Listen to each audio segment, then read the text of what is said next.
Ya, shalom saudaraku, Bapak Ibu Saudara dimanapun kita berada, puji Tuhan kita berjumpa kembali. Kita harus punya kebiasaan yang baru, setiap kita ketemu di hari Minggu, ucapkanlah syukur. Artinya seminggu lagi kita disertai Tuhan. Amin. Kita hidup di masa-masa yang luar biasa loh sekarang Bapak Ibu Saudara. Dan saya sarankan kita harus membangun kebiasaan yang baru, yaitu apa? Setiap hari makin ingat kebaikan Tuhan. Setiap hari makin ingat kebaikan Tuhan dan bersyukur saudaraku. Kenapa? Karena manusia cenderung sering lupa sama kebaikan, lebih ingat sama kesalahan orang. Kita bisa berteman 3 tahun dengan baik sama orang, bisa gagal gara-gara 1 hari dia buat salah. Kenapa kesalahan kadang-kadang lebih diingat daripada kebaikan? Nah maka itu jangan sampai masa-masa yang singkat ini mungkin 1-2 tahun mengacaukan iman kita kepada Yesus Kristus. Tuhan sudah sangat baik buat kita tahunan, bahkan belasan tahun, mungkin puluhan tahun. Jangan lupakan kebaikan Tuhan, ingat selalu saudaraku. Saya percaya bahwa masa ini akan terlewati dengan penuh kemenangan bersama dengan Tuhan, amin. Haleluya. Saudaraku, tema yang akan kita bahas hari ini adalah kunci inovasi adalah mau belajar. Kunci inovasi adalah mau belajar. Ya, sebelum kita mulai, mari kita berdoa terlebih dahulu. Kita minta pertolongan Roh Kudus. Kita siapkan hati kita sebaik mungkin untuk menerima firman Tuhan. Bapa di surga, kami berdoa, kami meminta pertolongan-Mu ya Tuhan. Di dalam masa-masa seperti ini supaya iman kami tidak kendur, tetapi makin lama justru makin percaya, kami sungguh makin bersandar kepada Tuhan. Kami tahu bahwa kehidupan kami ternyata begitu fragile, rapuh. Kami tidak bisa menghadapi hal-hal yang seperti ini Tuhan. Kami tidak punya daya selain daripada bersandar penuh kepada Kristus Yesus Tuhan. Ajarkan kami untuk taat setia sampai akhir. Sekalipun kami harus melalui bahaya, kami tidak takut sebab gadamu, tongkatmu, kekuatan, penghiburan buat setiap kami. Hari ini Tuhan kami siapkan hati, kami mau dengar firman Tuhan, belajar firman Tuhan. Luruskan, selaraskan dengan kehendak-Mu Tuhan, supaya hidup kami benar, berkenan di hadapan-Mu Tuhan. Terima kasih Bapa Roh Kudus, pimpin kami, buka hati kami. Dan tolong juga anak-Mu, hamba-Mu yang menyampaikannya. Biar setiap kami ditolong Tuhan, menerima pertolongan yang sama daripada Roh Kudus.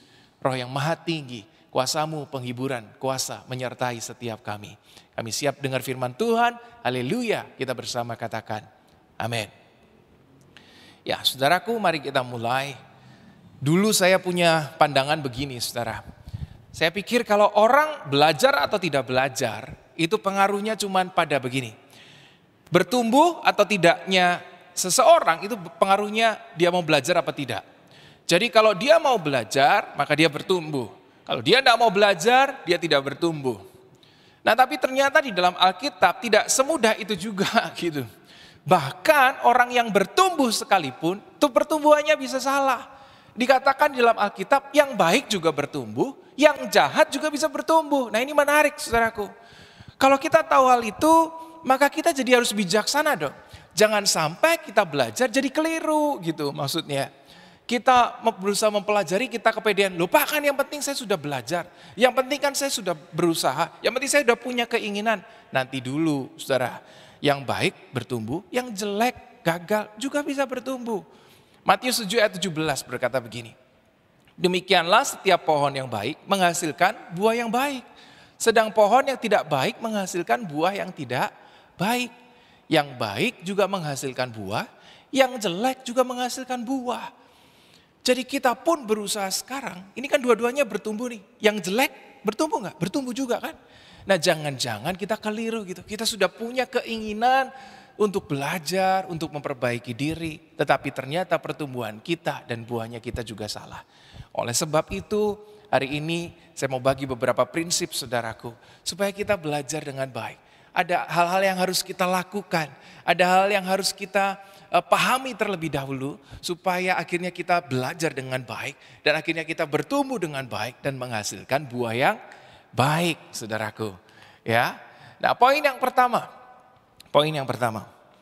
Mau belajar saja belum tentu berhasil. Kita harus tahu itu, oke? Mau belajar saja belum tentu berhasil. Apalagi tidak mau belajar. Mau belajar saja belum tentu berhasil, belum tentu sukses, belum tentu baik semuanya. Masih ada hal lain yang harus kita lakukan untuk memperjuangkan itu. Apalagi tidak mau belajar. Ini penting di hari-hari ini. Karena kita pada saat-saat seperti sekarang kita bisa menemukan loh saudaraku. Anda pernah dengar gini gak? Lawong yang pakai masker aja kena kok. Ngapain kita pakai masker? Itu mah konspirasi. Nah gitu ya, bener kan ya? Yang itu lihat tuh, ada orang pakai masker, dia sudah vaksin, betul? Lalu dia bilang, oh, sudah vaksin, pakai masker aja tetap bisa kena kok, tetap mati kok. Ngapain kita pakai itu semuanya? Kita anggap itu tidak perlu. Justru pemikiran kita harus begini, lah yang vaksin saja bisa kena, yang sudah vaksin saja bisa kena, yang pakai masker prokes saja tetap bisa kena, apalagi yang tidak. Nah mestinya pemikiran kita begitu saudaraku. Mestinya begitu, jangan dibalik. Lah yang sudah pakai vaksin kena kok ngapain? Tapi kan banyak orang yang berpikiran seperti itu kan. Memang ketika kita punya keinginan untuk mengubah diri, untuk belajar. Masa depan belum 100%. Saudaraku, masih ada hal yang lain. Banyak hal yang harus kita lakukan, bicarakan selain daripada keinginan untuk belajar. Tetapi kita harus tahu sebenarnya. Kenapa kita harus punya keinginan untuk belajar? Itu sebenarnya bukan masalah, nanti berarti saya harus, kalau saya belajar sekarang berarti saya pasti berhasil. Oh belum tentu, tetapi kita harus punya keinginan untuk belajar. Karena alasannya begini, mau belajar itu menjauhkan hidup kita dari bahaya saudaraku. Mau belajar itu menjauhkan kita dari bahaya. Jadi kita belajar, mau belajar memang ada kemungkinan kita tetap bisa salah, tetap bisa gagal, belum tentu 100% lalu kita meningkat sedemikian rupa, belum tentu. Tetapi yang pasti adalah mau belajar menjauhkan kita dari bahaya. Mau belajar minim resiko. Jadi kita harus tahu Bapak Ibu Saudara, tetap punya keinginan. Justru kalau kita lihat loh dia sudah berusaha, kenapa gagal? Aku gak usah berusaha, itu salah. Yang sudah berusaha paling tidak, yang mau belajar itu paling tidak minim resiko dalam hidupnya. Nah kita harus tahu itu. Kalau saudara lihat Daud, ketika dia berperang, bertempur dalam sebuah pertempuran sama Goliat. Saya mau tanya, kalau dia tidak pernah latihan sebelumnya, kalau dia tidak pernah belajar sebelumnya. Karena kita bilang dia belajar perang dari mana? Oh memelihara 2-3 ekor itu yang dia punya. Tetapi musuhnya singa, tetapi musuhnya binatang buas lain, dia membela, dia latihan. Oleh sebab itu ketika dia ketemu sama Goliat, dia sudah lebih siap. Ada kemungkinan gagal nggak? Sebenarnya ya dia kecil, musuhnya besar, ada kemungkinan. Tapi paling tidak dia sudah lebih siap, minim resiko Bapak Ibu Saudara. Jauh daripada bahaya. Saya kasih contoh. Menurut Bapak Ibu Saudara kalau di depan gereja kita ini kan searah ya. Ada Jalan Taman Palem Lestari. Berapa kemungkinan kalau kita nyebrang, kita bisa kecelakaan di sana. Seberapa bahaya sih Jalan Taman Palem Lestari menurut Bapak Ibu Saudara semuanya? Ya, kalau Anda nyebrang itu loh yang 2 jalan, terus di tengahnya ada sedikit sungai kecil itu ya. Ya, berapa bahaya? 50%? Oh ya nggak sampai lah ya. 50% berarti kita nyebrang 50% gagal. Kan nggak segitu juga sih jalannya gitu. Mungkin 5-10% bisa ya, ada kemungkinan tetap keserempet motor, kan jalan rame Taman Palem Lestari. Ya 5-10% lah. Nah kalau saya tanya, kalau misalnya masuk ke dalamnya di daerah blok A misalnya, atau blok B atau blok C yang seperti di perumahan yang masuk klaster, makin bahaya atau makin tidak bahaya? Nah kita bilang kan, makin tidak bahaya dong, kan makin sepi di dalam klaster. Paling yang lewat juga cuman tukang sayur, lalu kurir, ya kan, ojol, dan mereka kan gak kebut-kebutan di dalam. Jadi mungkin bahayanya kecil sekali, tidak bahaya sebenarnya menurut kita sih. Kita kan kalau nyebrang dari rumah kita di dalam klaster nyebrang ke tetangga kan, kita rasa gak ada bahaya apa-apa. Ya tak? Oke. Tapi kalau untuk anak kita yang umurnya 2-3 tahun deh, menurut Anda bahaya tidak nyebrang jalan di dalam klaster? 2-3 tahun. Kita bilang kan nggak bahaya buat kita. Tapi kalau buat mereka berbahaya enggak kira-kira? Cuma nyebrang loh. Bukankah kalau anak kita tiba-tiba ada dengar pagar, ternyata anak kita bisa buka pagar, kita langsung panik, jangan. Loh padahal kan kita bilang mungkin tidak bahaya toh. Tapi kenapa kita yakin buat mereka kemungkinan bisa lebih berbahaya? Karena mereka belum punya pengetahuan soal itu. Mereka enggak tahu itu nanti tukang sayur yang lewat kah atau ojol, motor. Mereka enggak terlalu peduli kiri kanan, mereka asal lari. Dan kita bilang itu bahaya. Tapi sebenarnya jalannya kan enggak bahaya. Yang bahaya karena belum punya pengetahuannya. Belum belajar, belum punya pengalaman. Maka buat kita bilang, kalau anak-anak bahaya loh. Betul enggak Bapak Ibu saudara? Menurut Anda nyanyi bahaya enggak? Oh, saya pernah punya murid satu latihan nyanyi dengan keras perutnya sobek saudaraku. Otot di perutnya karena dia terlalu keras latihan nafas. Karena tanpa mungkin ya enggak ngerti kenapa. Mungkin dia juga punya kelemahan di dalam bagian situ, bisa sobek loh. Olahraga gimnastik bahaya enggak? Yang Anda lihat itu salto-salto, ada yang gantung di sana bisa muter-muter. Bukankah itu semua olahraga yang bahaya?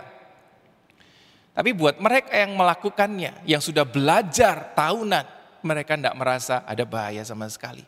Memang ketika mereka nanti salto atau mereka sedang lewat tiang itu mereka berputar dan lain sebagainya. Ada kemungkinan jatuh enggak? Masih ada, tetap bisa jatuh. Ada kemungkinan gagal enggak? Ada. Tapi paling tidak seluruh usaha mereka, pembelajaran mereka, keinginan mereka untuk terus maju itu mengurangi resiko dalam hidup mereka. Kemungkinan berhasilnya lebih banyak. Ada banyak hal yang menurut kita bahaya. Padahal sebenarnya karena kita belum pernah belajar. Kita tidak mau belajar. Kita tidak tekun untuk mengusahakannya. Banyak hal saudaraku. Investasi saham misalnya. Bukankah itu banyak orang yang berhasil dari sana untuk melipat gandakan harta mereka dengan cara bijaksana? Ya, coba tanya ke Fendi deh, itu yang jago di sana gitu ya. Bahaya nggak kira-kira? Ya bahaya kalau tidak pernah tahu caranya, tidak pernah belajar. Tidak pernah cari ilmu soal itu. Banyak hal di dunia ini yang kita pikir sederhana atau membahayakan. Sebenarnya cuma pengaruhnya. Karena kita tidak punya pengetahuan tentang itu. Coba kita punya keinginan untuk belajar. Maka hal yang susah saudaraku, kita anggap itu tidak bahaya. Memang ada kemungkinannya tetap kita bisa gagal. Tetap ada. Tapi paling tidak, kalau kita mau belajar, minim resiko menjauhkan kita dari bahaya yang sesungguhnya. Itu yang pertama saudaraku. Nah yang kedua, musuh utama daripada keinginan mau belajar. Ya, musuh-musuh utama. Yang pertama adalah bebal bin sombong.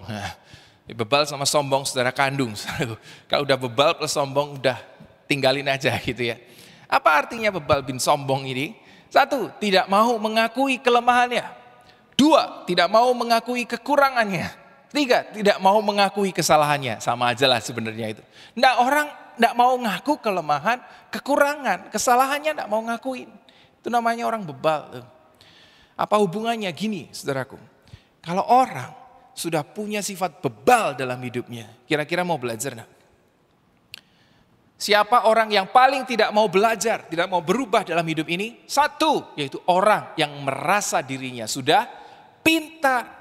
Orang yang merasa dirinya sudah cerdas. Orang yang merasa dirinya sudah bisa. Mau belajar enggak dia? Enggak. Mau terima masukan enggak? Tidak, percayalah saudaraku. Maka kalau ada sifat ini, orang enggak mungkin bisa belajar. Pasti. Kalau udah bebal, dia punya kesombongan dalam hidupnya. Dia tidak mau akui dia punya kelemahan, kesalahan, kekurangan. Dia tidak akan pernah bisa belajar hal yang lain, saudaraku. Karena dia merasa sudah bisa, dia merasa sudah hebat, saudaraku. Dulu saya pernah punya pengalaman dekat dengan seseorang yang modelnya mirip-mirip begini menurut saya, saudaraku. Teman, oke. Baru temenan aja, saudara. Kalau kita lihat sama orang begini, lalu kemudian kita tahu dia punya sifat-sifat ini. Saya pikir mau dilanjutkan nggak hubungan ini? Percuma. Kenapa saudara? Karena kalau orang sudah tidak mau terima masukan, dia tidak mau akui bahwa dia salah, dia punya kekurangan, dia punya kesalahan, kekurangan, kelemahan. Bagaimana dia mau berubah? Dia tidak pernah mau belajar. Orang tuh punya sifat seperti ini saudaraku. Orang kalau udah punya sifat bebal, sombong, dia maunya merasa yang paling hebat, yang paling kaya, yang paling berkuasa. repot ketemu orang jenis yang begini, saudara. Ini harus diusir dengan doa dan puasa dan tongkat bambu menurut saya. Ini susah banget mengusir orang beginian. Ya dulu teman saya bilang gini, Vin, menurut kamu presiden sama temannya presiden sombongan yang mana? Jenderal sama temannya jenderal sombong yang mana? Kadang-kadang presiden gak sombong kan? Temannya lebih sombong. Padahal dia gak punya kuasa, dia gak punya kemampuan. Tetapi karena temannya dia sebut-sebut, loh aku ini temannya Pak Presiden loh. Loh memang kenapa kalau temannya Pak Presiden? Loh aku temannya jenderal loh. Ya kan, tapi faktanya begitu saudaraku. Orang kalau sudah berada dalam posisi yang seolah-olah tinggi hati, dia sombong, dia merasa berkuasa, merasa kaya, enggak mau belajar. Alkitab ajarin sesuatu yang berbeda. Alkitab ajarkan kalau kita mau berubah, kalau kita mau belajar, teladani Paulus, saudaraku. Ya, Rasul Paulus ya, bukan Paulus yang lain, oke.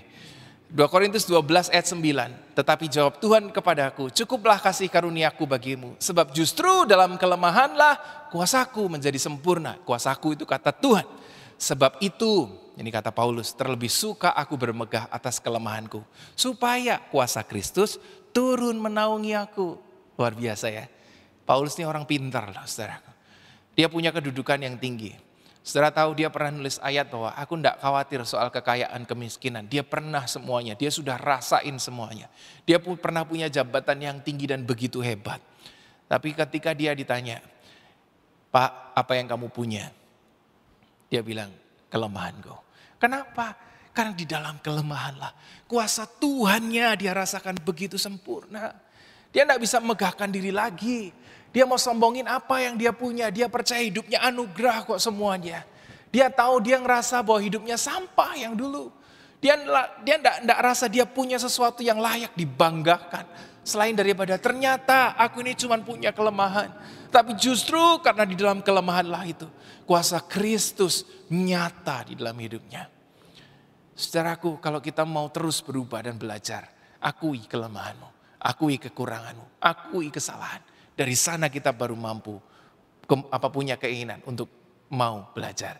Nah, musuh yang kedua, lambat mendengar. Apa itu maksudnya? Ibrani 5 ayat 11 sampai 12. Ini Paulus semua ya, surat Paulus. Tentang hal itu banyak yang harus kami katakan. Tetapi yang sukar untuk dijelaskan. Karena kamu telah lamban dalam hal mendengarkan. Ini kata Rasul Paulus. Sebab sekalipun kamu ditinjau dari sudut waktu sudah seharusnya menjadi pengajar. Kamu masih perlu lagi diajarkan asas-asas pokok dari pernyataan Allah. Dan kamu masih memerlukan susu, bukan makanan keras. Rasul Paulus menegur jemaat di Ibrani. Siapa yang ditegur? Murid-murid Tuhan. Siapa yang ditegur? Orang di dalam persekutuannya yang sudah dididik olehnya, yang sudah dikasih tahu pemberitaan tentang Kristus. Yang dikatakan di dalam ayat 12, kamu seharusnya levelmu sudah jadi guru, selevel sama pengajar. Karena sudah begitu lama sekian waktu diajarkan asas-asas kebenaran, asas-asas pokok kata Rasul Paulus tentang pernyataan Allah. Harusnya kamu jadi guru, tetapi kenapa ya? Kamu kok nggak jadi guru juga? Kamu nggak bisa terima makanan keras, masih seperti bayi minumnya susu. Bahasa saya bantet, saudaraku tahu bantet ya? Ini bahasa luar negeri, bantet saudaraku. Nggak bertumbuh kok bisa ya? Udah lama, tapi nggak ada pertumbuhan apa-apa gitu loh. Yang mungkin bertumbuh sedikit, tapi minumnya susu, nggak bisa makanan keras. Dikatakan ayat yang ke-11, karena kamu lamban untuk mendengarkan. Karena apa? Lamban untuk mendengar. Lamban untuk mendengar itu notros. Notros itu artinya males. Laziness. Males. Musuh utama yang kedua. Ya, yang pertama tadi apa? Bebal, sombong. Yang kedua, lambat mendengar. Notros, lazy. Malas di sini punya arti begini. Melakukan sesuatu dengan setengah hati. Nah, melakukan sesuatu dengan setengah hati, nggak segenap hati gitu loh. Dia berbuat nggak? Berbuat. Belajar nggak? Belajar. Dia berusaha nggak? Berusaha, tetapi tidak segenap hati. Dia lakukan dengan setengah hati. Makanya yang terjadi seperti pada apa yang surat Paulus katakan, saudaraku. Saya kasih contoh kira-kira begini. Anggaplah di rumah Anda ada 2 orang anak. Yang satu adik, satu koko. Anda suruh adiknya, "Adik, kamu sekarang cuci piring dong." Gitu. Adiknya bilang, "Loh kan adik kemarin sudah. Adik sudah, nggak mau lagi. Sekarang jatahnya koko." Gitu ya. Lalu mamanya bilang, "Ya udah koko sekarang yang cuci piring. Ya bersihkan itu semua." Lalu kokonya sambil males-malesan dia lakukan. Sambil males-malesan, "Nah mama ini aduh, mama lagi cuci piring lagi, adik sih," dan lain sebagainya. Dia lakukan sambil menggerutu, sambil dia ngomel dalam hatinya, dia lakukan. Tidak sepenuh hati. Menurut Anda, dari 2 orang ini mana lebih baik? Ya kita bilang ya mendingan yang cucilah sekalipun dengan menggerutu. Menurut Alkitab, dua-duanya tidak ada yang baik, saudaraku. Yang satu tidak mau lakukan. Yang satu melakukan tetapi setengah hati. Percuma, tidak ada gunanya saudaraku. Tidak ada gunanya. Ini loh murid-murid diajarin. Diberitakan firman, melakukan kebaikan. Yes saudaraku. Tapi mereka ternyata lambat mendengar, malas melakukannya tapi tidak sepenuh hati. Bertumbuh enggak? Tidak. Lebih baik enggak? Tidak saudaraku. Setengah hati. Banyak dari kita melakukan tapi setengah hati. Mau ikutan komsel lah, itu Zoom atau apa, setengah hati. Ikut sih, ikut, tapi setengah hati. Kita mau menolong orang lain, kita berusaha untuk memberi.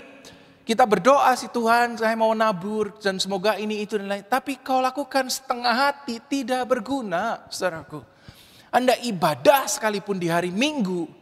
Ya aku mau belajar firman Tuhan, tapi aras-arasan, ngerti aras-arasan gak saudara? Males-malesan gitu, setengah hati. Ya denger khotbah juga sambil makan lah, sambil apalah, sambil nyambi cuci piring, sambil main handphone. Dan Anda bilang, "Sudah ibadah belum?" "Sudah Pak, saya sudah ibadah." Kau lakukan dengan setengah hati, tidak ada gunanya. Kalau kita punya sikap ini saudaraku berbahaya. Yang pertama namanya bebal, sombong. Yang kedua, no trust. Lazy, malas, melakukan sesuatu tapi tidak dengan sepenuh hati. Kalau kita punya sifat itu repot. Di dalam kisah surat Ibrani saudaraku, yang terjadi adalah kalau Anda baca keseluruhan kitab Ibrani. Rasul Paulus cuma ingetin gini yang pertama, kamu nih ya malas dengar. Nanti berikutnya, karena mereka malas dengar, mereka mulai malas namanya berkumpul dalam persekutuan ibadah. Ada ayatnya, ada. Nanti setelah mereka malas-malesan, mereka dengar dengan tidak sepenuh hati. Apa yang terjadi? Mereka mudah disimpangkan, disesatkan dengan ajaran-ajaran palsu. Itu yang terjadi untuk jemaat Ibrani, saudara. Dari mana alasannya? Malas, lambat dengar. Lakukan sesuatu tapi tidak sepenuh hati. Anda lakukan, kalau tidak sepenuh hati mending tidak usah, saudaraku. Tidak ada gunanya, tidak ada gunanya. Tuhan tahu hatimu. Orang lain bisa lihat engkau tetap melakukan. Pak Gembala bisa lihat engkau tetap lakukan. Tapi kalau hatimu tidak penuh sepenuhnya melayani Tuhan, sama aja, tidak berguna. Kalau kita mau belajar, satu, ya jangan punya sombong, jangan bebal, dan kemudian sepenuh hati lakukan. Maka pembelajaran kita akan baik. Nah, ya poin yang ketiga saudaraku. Ini poin yang ketiga dan terakhir sekaligus. Yaitu siap diajar dan dihajar. Mau belajar harus punya 2 sifat ini. Kita siap diajar dan juga dihajar. Amsal 1 ayat 8 maksudnya apa? Baca. "Hai anakku, dengarkanlah didikan ayahmu dan jangan menyia-nyiakan ajaran ibumu." Katanya begitu. Apakah ini ngomongin tentang hal yang sama? Memang bahasanya adalah bahasa puitis seperti puisi kita. Ditekankan kembali. Dua ini punya arti kata yang beda saudaraku. Ajaran itu artinya teaching, instruction, untuk menambah ilmu kita. Ya, kita dikasih ilmu pengetahuan, teaching, instruction, langkah demi langkah kita dikasih tahu, menambah ilmu. Nah, didikan itu ngomongin soal kita belajar dengan cara disiplin dan punishment. Ya, jadi ini bukan ngajarin ilmu pengetahuan, tetapi ngajarin mental kita supaya kita punya mental yang baik. Supaya kita punya karakter yang baik. Alkitab katakan ini adalah 2 hal yang beriringan saudaraku. Jangan cuma mau belajar ilmu doang. Percuma kita jadi pintar tapi kita tidak belajar karakter kita, mental kita. Percuma begitu pandai tetapi kita jahat. Percuma begitu pandai, tapi mental kita payah, tidak punya kesempatan, tidak mau berjuang, dan lain sebagainya. Bukankah Alkitab katakan, ya, hendaklah kamu cerdik seperti ular, sekaligus tulus seperti merpati. Pinter doang kurang, tulus doang kurang juga. Engkau akan jadi orang dibodohin orang lain, karena engkau begitu baik, tetapi engkau tidak punya pengetahuan tentang banyak hal. Saudaraku, jadi Amsal bilang, ada didikan ayah dan ajaran ibumu. Amsal 29 ayat 15 katakan gini, didikan dan teguran menjadikan orang bijaksana. Yang satu ada ajaran, teaching, instruction, sekaligus perlu yang namanya disiplin dan hukuman, punishment. Kenapa saudara? Kalau kita tidak punya ini percuma. Kenapa? Karena mental kita payah. Kita bisa jadi orang pinter loh. Tapi kalau mental kita juga tidak bertumbuh, apalah gunanya gitu ya. Kalau kita jadi orang baik juga tapi nggak pinter ya sama aja. Jadi kalau mau belajar dua-duanya. Belajar secara ilmu pengetahuan, juga belajar secara mental. Dikatakan menurut ilmu pengetahuan begini, kecerdasan itu kan ada banyak. Ya, yang sering kita pakai kan IQ, intelijen ya, intelektual, kepandaian. Tapi kan masih ada yang lain. Ada emosional, quotation, dan juga ada adversity. Apa itu? Ketahanan kita menghadapi masalah, emosinya nggak stabil, ada ESQ, namanya emotional spiritual, quotation sehat nggak spiritualnya, dan lain sebagainya. Kecerdasan bukan cuma satu. Kalau kita mau belajar yang holistik, yang komplit saudaraku. Baik ilmu kita cerdas, tapi mental kita juga punya wibawa. Baru keren saudaraku, lengkap. Ya, jangan cuma belajar, didikan juga sama pentingnya. Jadi buat setiap orang tua yang sekarang, yang sedang mendidik anak-anaknya, jangan cuma buat bikin anak-anakmu pintar, tapi juga didik dengan baik, dengan disiplin dan dengan hajaran sekalipun punishment. Hukuman, kalau salah enggak apa-apa. Saya pernah tanya, boleh nggak sih anak digituin? Guru saya bilang harus. Hati-hati kalau dia salah, kamu enggak lakukan itu, nanti dia menyimpang. Ya, ada contohnya enggak? Ada saudaraku. Ada banyak nanti di Alkitab kita bahas. Jadi seringnya kita ini jadi orang mau belajar, ya. Kita mau belajar, tapi kita tidak mau untuk memposisikan diri kita di bawah guru kita atau mungkin di gereja gembala kita untuk dididik. Ya apa ya kira-kira? Saya ulangin ya. Kita mau belajar, Pak, saya mau belajar sih, saya mau jadi lebih pintar, lebih baik. Tetapi kita tidak mau untuk memposisikan diri kita di bawah otoritas gembala untuk dididik. Oleh sebab itu kadang-kadang kita bisa nemu para anak didikan kita, jemaat kita yang dididik dengan baik, pinter sih. Tapi begitu ditabok, dikerasin, pindah dia, kabur. Benar nggak kira-kira Pak Gembala? Ya, dididiknya mau. Tapi kalau dikerasin, kamu salah loh, kamu disiplin, ayo disiplin. Begitu dikituin, kabur ya, pindah. Repot kan? Cerdas, tetapi belajar ilmu doang tanpa disertai belajar mental, percuma. Ya, di dalam Alkitab ada contoh yang bagus. Kalau Anda tahu ada namanya Hofni dan Pinehas. Siapa itu? Itu adalah anak-anak Imam Eli. Imam besar loh ya, imam yang begitu terkenal, imam besar, saudaraku, imam besar Eli. Anaknya Hofni dan Pinehas, ini anak-anak yang pintar, yes, dia punya jabatan kok. Mereka juga dididik dengan cara yang pintar. Sayangnya, mereka cuman diajar saja, tapi tidak pernah dihajar. Itu yang membuat salah. Akhirnya Hofni dan Pinehas ini jadi apa ya, yang mendatangkan hukuman kepada keluarganya. 1 Samuel 3 ayat 13. Ya, baca, persiapkan. 1 Samuel 3. Ini kayaknya nama-nama gembala semua tadi surat yang saya pakai ya. Paulus, Samuel. Ya, surat-suratnya ini enggak sengaja. Ya Bapak Ibu ya. 1 Samuel 3 ayat 13. Sebab telah kuberitahukan kepadanya bahwa aku akan menghukum keluarganya untuk selamanya. Kenapa? Karena dosa yang telah diketahuinya. Jadi Tuhan lagi ngomong sama Imam Eli akan dihukum keluarganya selama-lamanya. Kenapa? Mereka berdosa. Loh padahal imam besar loh. Kenapa berdosa? Yakni bahwa anak-anaknya telah menghujat Allah. Tetapi ia tidak memarahi mereka. Jadi anak-anaknya ini ternyata pintar tapi bandel saudaraku. Tapi tidak pernah dihajar.